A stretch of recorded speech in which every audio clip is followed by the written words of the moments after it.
ଧାର ଗଙ୍ଗା ଜଳ ସିନ୍ଧୁ ଯେ ସାଗର କୁମ୍ଭ ପାଦ ଘାତରେ କୁମ୍ଭୀର ଥରହର ମହା ମହା ଦାନବ ଯେ ଦୁଷ୍ଟଙ୍କୁ ସଂହାର ନିଜେ ତୁମ୍ଭେ ଶତ୍ରୁକୁ ଯେ ଚକ୍ରେ ଛେଦି ପାର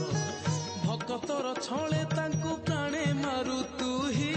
ତୁମ୍ଭର ଭୃତ୍ୟକୁ ଯେହୁ ମନ୍ଦ ଯେ ପାଞ୍ଚଇ କୁଜ୍ଞାନୀ ଜନ ଯେ ନିନ୍ଦା କରଇ ଭୃତ୍ୟଙ୍କୁ ତୁମ୍ଭ ନାମ ସୁମରିଲେ ନାଶ କର ତାଙ୍କୁ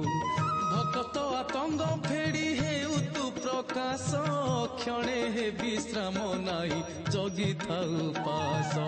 ଅର୍ଖିତ ଜନଙ୍କୁ ପ୍ରଭୁ ଅଟ ବଜ୍ର ସେନା ଭକତ ଆତଙ୍ଗ ପ୍ରଭୁ ରକ୍ଷା କର କିନା।